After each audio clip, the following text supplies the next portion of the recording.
प्रेम से बोलो उमापति शंकर भगवान की जय, माता पार्वती की जय। हिंदू धर्म के सबसे शुभ और महत्वपूर्ण व्रतों में से एक प्रदोष व्रत होता है, जिसमें भगवान शिव की पूजा की जाती है। माह की त्रयोदशी तिथि में सायंकाल को प्रदोष काल कहा जाता है। इस व्रत को करने से मनुष्यों को उसके सभी दोषों से मुक्ति मिलती है और उसके सभी कष्टों का निवारण होता है। यह भगवान शिव के सबसे फलदायक व्रतों में से एक है। प्रदोष व्रत को करने से हर प्रकार का दोष मिट जाता है। यह व्रत प्रदोष सूर्यास्त के बाद रात्रि का सबसे पहला पहर काल में किया जाता है।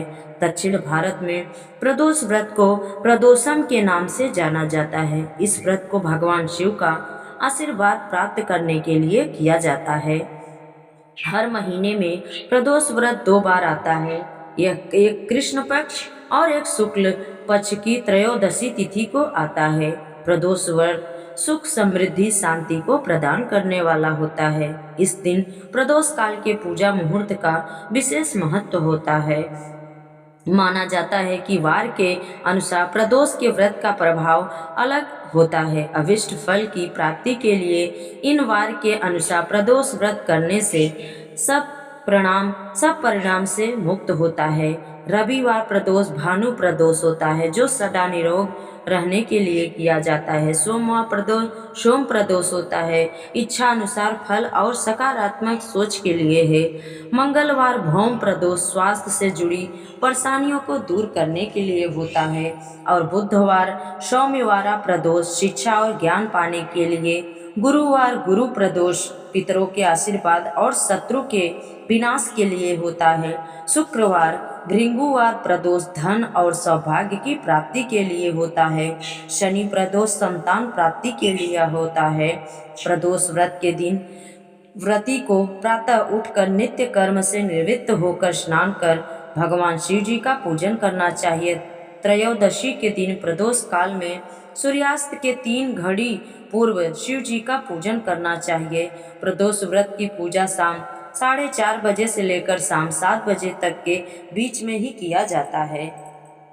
जो व्रत रहता है उसको शाम को दोबारा स्नान और स्वच्छ श्वेत वस्त्र धारण कर ले। पूजा स्थल पूजा गृह जो भी आप जहाँ भी करना चाहते हो, चाहे मंदिर में चाहे घर के मंदिर में, उसको पहले अच्छे से शिव मंदिर में भी जाना चाहिए और शिव मंदिर को अच्छे से साफ करना चाहिए। 5 रंगों से रंगोली बनाकर मंडप तैयार करें। पूजा की सभी सामग्री एकत्रित कर ले और लोटे में शुद्ध जल भर ले। आसन पर बैठकर शिव जी की पूजा विधि विधान से करें। ओम नमः शिवाय कहते हुए शिव जी को जल अर्पित करें। उसके बाद दोनों हाथ जोड़कर शिव जी का ध्यान करें। ध्यान का स्वरूप करोड़ों चंद्रमा के समान कांतिवान त्रिनेत्रधारी, मस्तक पर चंद्रमा का आभूषण धारण करने वाले, पिंगल के जटाजूटधारी नीलकंठ, अनेक रुद्राक्ष मालाओं से सुशोभित, वरदस्त त्रिशूलधारी, नागों के कुंडल पहने, व्याघ्र चर्म धारण किए हुए, रत्न जड़ित सिंहासन पर विराजमान शिव जी हमारे सारे कष्टों को दूर कर सुख समृद्धि प्रदान करे। ध्यान के बाद रवि प्रदोष व्रत की कथा सुने अथवा सुनाए। कथा समाप्ति के बाद हवन सामग्री मिलाकर 11 या 21 या 108 बार ओम ह्रीं क्लीं नमः शिवाय स्वाहा मंत्र से आहुति दे। उसके बाद शिव जी की आरती करें। उपस्थित जनों को आरती दे, सभी को प्रसाद दे। प्रेम से बोलिए शिव पार्वती जी की जय। आइए सुनते हैं शुक्र प्रदोष व्रत कथा। जो प्रदोष व्रत शुक्रवार के दिन पड़ता है वो शुक्र प्रदोष या भृगुवारा प्रदोष कहलाता है। इस व्रत को करने से जीवन से नकारात्मक समाप्त हो जाती है और सफलता मिलती है। प्राचीन काल की बात है, एक नगर में 3 मित्र रहते थे। एक राजकुमार, दूसरा ब्राह्मण और तीसरा धनिक पुत्र। राजकुमार और ब्राह्मण कुमार का विवाह हो चुका था। धनिक पुत्र का भी विवाह हो गया था, किंतु गौना शेष था। एक दिन तीनों मित्र स्त्रियों की चर्चा कर रहे थे। ब्राह्मण कुमार ने स्त्रियों की प्रशंसा करते हुए कहा, नारी के बिना घर भूत का डेरा लगता है। धनिक पुत्र ने यह सुना तो तुरंत ही अपनी पत्नी को लाने का निश्चय किया। माता पिता ने उसे समझाया कि अभी शुक्र देवता डूबे हुए हैं, ऐसे में बहू बेटियों को उनके घर से विदा करके लाना शुभ नहीं होता। लेकिन धनिक पुत्र नहीं माना और ससुराल जा पहुंचा। ससुराल में भी उसे रोकने की बहुत कोशिश की गई, मगर उसने जिद नहीं छोड़ी। माता पिता को विवश होकर अपनी कन्या की विदाई करनी पड़ी। ससुराल से विदा हो पति पत्नी नगर से बाहर निकले ही थे कि उनकी बैलगाड़ी का पहिया अलग हो गया और एक बैल की टांग टूट गई। दोनों को काफी चोटें आई, फिर भी वे आगे बढ़ते रहे। कुछ दूर जाने पर उनकी भेंट डाकुओं से हो गई। डाकू धन धान्य लूट ले गए। दोनों रोते पीटते घर पहुंचे। वहां धनिक पुत्र को सांप ने डस लिया। उसके माता पिता ने वैद्य को बुलाया। वैद्य ने निरीक्षण के बाद घोषणा की कि धनिक पुत्र 3 दिन में मर जाएगा।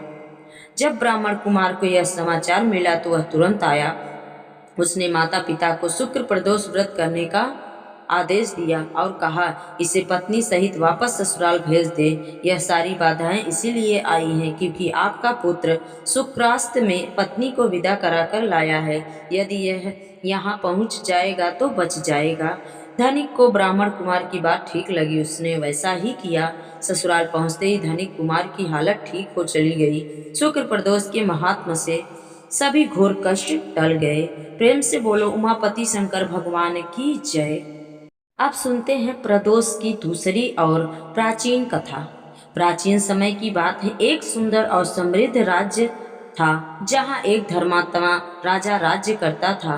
राजा भगवान शिव का परम भक्त था और अपनी प्रजा को अपने परिवार के समान मानता था। उसके राज्य में सभी लोग सुखी और संपन्न रहते थे। राजा प्रतिदिन भगवान शिव की पूजा करता था और प्रत्येक प्रदोष तिथि को विधि पूर्वक व्रत रखकर भगवान भोलेनाथ का स्मरण करता था। एक बार शुक्रवार के दिन त्रयोदशी तिथि आई, जिसे शुक्र प्रदोष कहा जाता है। राजा ने प्रातः काल स्नान करके भगवान शिव का ध्यान किया और संकल्प लिया कि वह पूरे दिन उपवास रखकर शाम के प्रदोष काल में भगवान शिव की विशेष पूजा करेगा। राजमहल में पूजा की तैयारी होने लगी। चारों ओर स्वच्छता की गई। भगवान शिव के लिए पुष्प, बेलपत्र, धूप, दीप और नैवेद्य की व्यवस्था की गई। संध्या समय जब प्रदोष काल आरंभ हुआ तब राजा ने शिवलिंग का अभिषेक किया और भगवान शिव, माता पार्वती की पूजा की। राजा ने प्रार्थना की, हे देवों के देव महादेव, आप कृपा करके मेरी प्रजा पर अपनी कृपा बनाए रखे। मेरे राज्य में धर्म और सुख की वृद्धि हो। भगवान शिव अपने भक्तों की सच्ची भक्ति से प्रसन्न होते हैं। उसी समय भगवान शिव ने कैलाश पर्वत पर माता पार्वती से कहा, हे देवी, जो भक्त श्रद्धा और विश्वास से प्रदोष व्रत करता है उसकी सभी मनोकामनाएं पूर्ण होती है। माता पार्वती ने भगवान शिव से पूछा, हे प्रभु, प्रदोष व्रत का इतना महत्व क्यों है और इसकी महिमा क्या है? भगवान शिव बोले, हे देवी, प्रदोष का समय अत्यंत पवित्र होता। इस समय जो मनुष्य श्रद्धा से मेरा पूजन करता है उसके जीवन के दुख दूर होते हैं और उसे सुख शांति प्रदान होती है। शुक्र प्रदोष विशेष रूप से सौभाग्य और समृद्धि प्रदान करने वाला माना जाता है। इसी समय भगवान शिव ने एक प्राचीन कथा सुनाई। बहुत समय पहले एक नगर में एक गरीब ब्राह्मण रहता था। उसका नाम शिवदत्त था। वह भगवान शिव का अनन्य भक्त था। उसकी पत्नी भी धर्मपरायण और पतिव्रता थी, लेकिन दोनों अत्यंत निर्धन थे। घर में कई बार भोजन की कमी हो जाती, फिर भी वे भगवान शिव का स्मरण करना नहीं छोड़ते थे। ब्राह्मण प्रतिदिन नदी में स्नान करके शिवलिंग पर जल चढ़ाता और भगवान से केवल भक्ति ही प्रार्थना करता था। एक दिन उसकी पत्नी ने कहा, स्वामी, हमारे जीवन में बहुत कठिनाइयां हैं। क्या कोई ऐसा उपाय है जिससे हमारी गरीबी दूर हो सके? तब ब्राह्मण ने कहा, भगवान शिव अपने भक्तों की रक्षा अवश्य करते हैं। हमें धैर्य और भक्ति नहीं छोड़नी चाहिए। कुछ दिनों बाद एक महान ऋषि उनके घर आए। ब्राह्मण दंपत्ति ने अपनी गरीबी के बावजूद ऋषि का आदर किया, उन्हें भोजन कराया और सेवा की। ऋषि उनकी श्रद्धा देखकर बहुत प्रसन्न हुए। उन्होंने कहा, तुम दोनों भगवान शिव के सच्चे भक्त हो, इसलिए तुम्हारे दुख शीघ्र दूर होंगे। ऋषि ने उन्हें शुक्र प्रदोष व्रत की विधि बताई और कहा, यदि तुम श्रद्धा से शुक्रवार के दिन आने वाले प्रदोष व्रत का पालन करोगे तो भगवान शिव की कृपा से तुम्हारे घर में परिवर्तन जरूर आएगा।